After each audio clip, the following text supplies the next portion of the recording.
today we have very Sharpe, who is our launching getting ready, launching announcements that you make everyone what exactly this exchange carbon market. Sure. I think that one of the key things about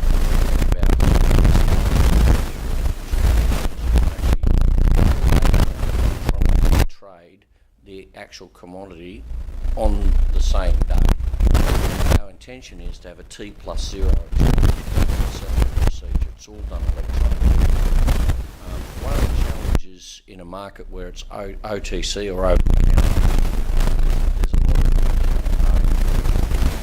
you have a contract every time. Party before you must review that contract.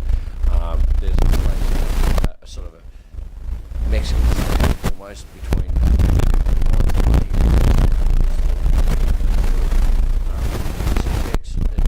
carbon trading exchange does not act as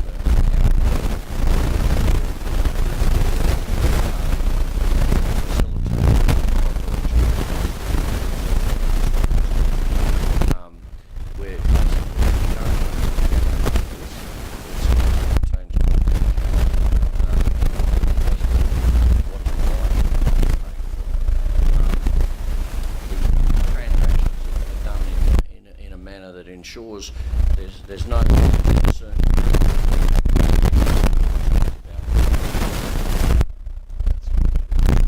So, what is the timeline for launch your exchange?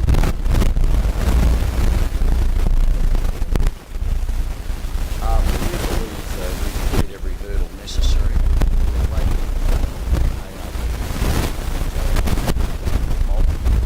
Demonstrations of our technology to the ARB over the last 18 months.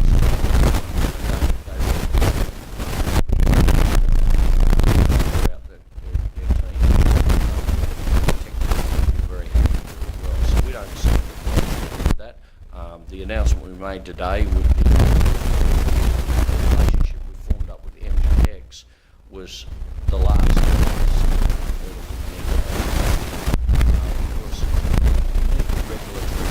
to open the exchange account. Regulators don't actually normally regulate spot markets, so it was a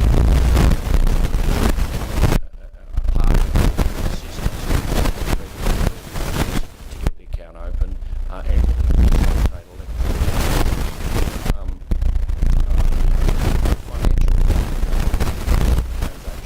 financial settlement conducted through Wells Fargo Bank.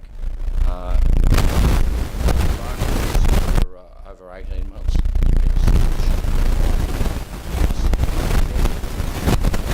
Hopeful.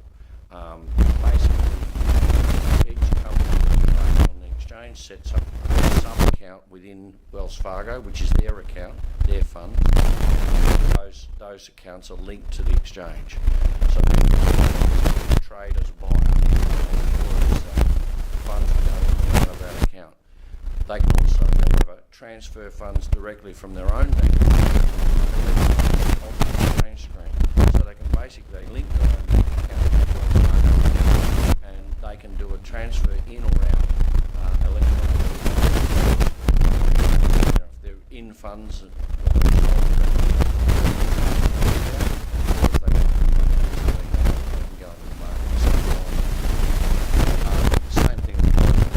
register account, so they'll be able to manage the inventory and the financial capacity. So it's pretty exciting. Yes, well, we will eventually, in the not too distant future. I'm not sure exactly what time frame, maybe a little longer, but we came into sector globally climate change, and the reality is the future commodity is what's ultimately delivering the ecological benefit needed to solve climate change, and obviously and the allowances were driving the need to reduce emissions. We're very excited to come into this market to be supporting all the environmental markets. So the first one, which is the longest, some other exciting You don't want to announce it yet? not quite yet. Next week. We will have one next week.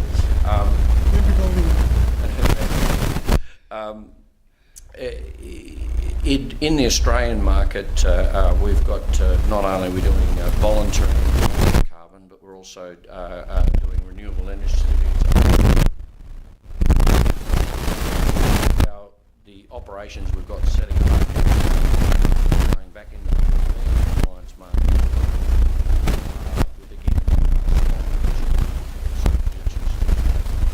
So what we're planning to do in the scheme of things is to have a different carbon market and environmental market on one set of systems, so that providing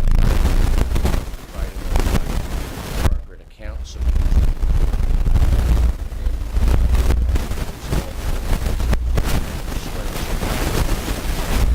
which, you know, really is together a global market infrastructure. As we said in the first place.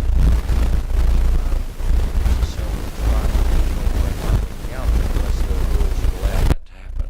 But those are rules set by the regulators or government associated with different markets. At this stage, we're actually the market will operate on a separate exchange. We link directly to the registries. So in the voluntary market, we already have links with all the major registries. Electronically linked with gold standard these. Also, I understand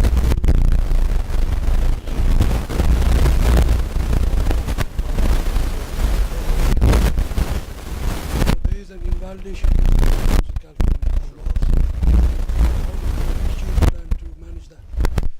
Well, there are two things. I mean, first of all, we don't own the credits, so I want to make very clear that we're actually providing the counterparty transactions between different participants. Each client, when they join the exchange, signs up with a set of rules, and those rules include a continuous trading contract. So there's no paperwork necessary. All of the exchange fees include all clearance and settlement, and there's no legals, no additional costs, there's no hidden costs at all. Having said that, the invalidation issue is something that has been raised more recently.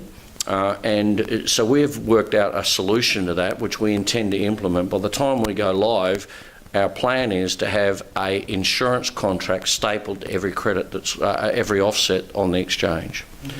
Now, right now, we're already in a position to trade the pre-compliance credits in the voluntary market. So in Climate Action Reserve, as an example, you know, when you produce an early action credit or a ROC, those can be traded electronically today. Obviously, the Californian offset credits have to be traded out of the KITS registry. What we hope to do is provide an electronic streamlined process to take them from when they originated all the way through, and when they come back out for sale, that any contract, any credit that's traded on the exchange will have an insurance stapled to it, and by doing that we're able to keep the cost down to a very small amount, so nominal that we believe no one will have a problem with it. And we've had a series of meetings with different insurance companies that we believe will be quite willing and able to provide that insurance cover.